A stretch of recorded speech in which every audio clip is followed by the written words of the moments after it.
Chapter 49. I've always lived a private life and only give people what I want them to think. Patrick, is this yours? So back in New Zealand when I was 12, I met a boy. 12? Sis. Let's call him Guy. When I moved back to New Zealand from Tonga, Guy was my first friend in high school. He was sporty and all the girls liked him. But one thing I admired about him was knowing how much of a femme I am. He never judged me or was embarrassed of me. We were just best friends. Anywho, as time went on, only a few of our close mates knew how close we were. And tell me why they all said the same thing. That we're going to be lovers behind closed doors, but we'll never be public about it. They're your friends because they are not stupid. From intermediate through to college, he always walked me home, and no matter what, he would always make me wait for him to finish rugby training and always fed me before I went home. When I turned 16, we finally did the bad things. Yeah. What did I tell you? Your friends are not stupid. No one knew but our best mates. A month after my 16th, Guy had to move to Aussie with his family and to pursue his rugby career. Tell me why so. We promised each other that no one will ever understand the type of love we had. We ended up losing contact after a year. I get a call at 12 a.m. on my birthday from one of me and Guy's best friends who we'll call Bolo. Bolo told me to look out the window, and when I did, I got the shock of my life.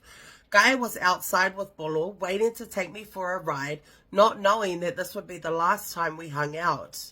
Me and Guy dropped Bolo home and we went to the harbour bridge just for him to break it to me he was getting married. I knew the time was coming but just didn't know when. I ended up agreeing to be a part of the wedding, being his best man. Oh, okay. So he's a male. Alright, I understand. Is that what femme means? Someone update me, I'm so old. I loved Guy so much. Everything was kicking off for him and his rugby career. I didn't want to be in the way of it all, so after the wedding, I overhear his wife talking about how she's the boss now and stuff. She is so up herself and never admits her wrongs when she argues with Guy. Hence why when Guy ended up being a rugby celebrity, every time him and his rugby team would come to New Zealand, he would put his wife at another hotel away from him and the team, tells her it's so he can focus. But really, it's because I'm in the room with him. I hid every time she would call to check or stay home if she would go over to the hotel to check on him. We always worked around her, and it wasn't until she had their first child that I knew I had to end it. Even though she treats him like a slave and is always up herself, I wanted Guy to be the best dad to his son. I needed him to be a good husband also. Oh, today they have 3 kids and he plays overseas in Europe. All I'm saying is, if the wife was kind-hearted and wasn't uptight, I would have let Guy go ages ago. But I guess I'm always going to be the one he calls when he is in town or needs me urgently. Wow, that was actually a really heart-touching story. But can you tell me who the famous rugby player is, please? Next one. Last year, I went over to New Zealand for my cousin's wedding. My cousins I was living with would tell me and catch me up about all the Botmuku and player boys in Auckland. So my uncle and his car crew took my cousin's wedding lineup. There was one man my cousin specifically told me about. Let's call him Aipau. So the day of my cousin's wedding, my little cousin was in my older cousin's bridesmaids line, and she had to go in Aipau's car for the car lineup. She told me he would constantly look through the rearview mirror to look at her. She said she felt uncomfortable, but she had no choice. But she was the one saying she had to be in that car. The math is giving science. She told me he must have seen me together with her at home because he always came over to my uncle's house because they were besties. Mind you, Aipau has a whole ass wife and 3 kids. There was a day I was at home and I got a message request from this Aipau guy saying, "Malo teine." I told my cousins about it and we laughed.